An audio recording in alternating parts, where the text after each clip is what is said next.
As you walk through the very narrow walkways here in the cemetery, you look into each of these little concrete structures and see human remains. I'm here in Pomuch, a small town in eastern Mexico that celebrates Dia de Muertos unlike any other place.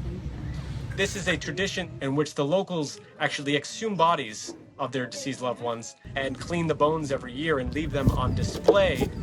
This is a moment for remembering the dead and let them know that they are not alone in the afterlife. In October, it becomes a real hub of activity as the tourists descend upon the cemetery in this very private moment. We saw several groups of French tourists, several busloads of Italian tourists.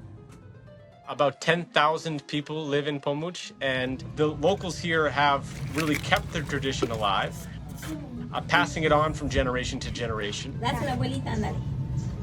Y como padre de familia, se lo enseño a mis hijos. Y si mis hijos también, si Dios lo quiere, mañana que se vayan, también mis nietos, es lo que van a seguir la tradición.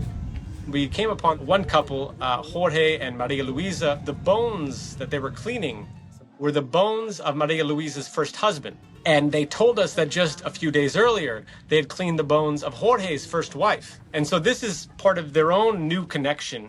Nos tenemos en cuenta, aunque cada año, pero venimos a cambiar.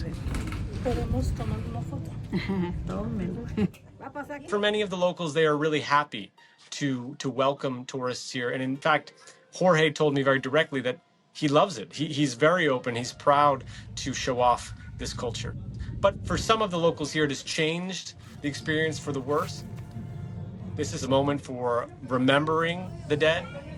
That is something that is sometimes difficult for people to experience when you have a couple from Europe or journalists like us overlooking your shoulder. What was very interesting to me was, in many cases, I saw families here doing this, but we also saw one very prolific bone cleaner, a worker here in the cemetery who families pay if they can't clean the bones of their loved ones.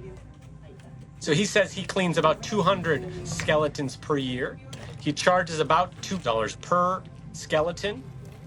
His business has continued to expand, he says, in recent years, from many of the locals who are actually uncomfortable with the idea that tourists have increasingly come to the cemetery. There is probably a need to figure out some sort of balance in a way that can allow the tourists to come and witness it, but also not disturbing or spoiling a cultural tradition that is sacred for many people here in Pomuch.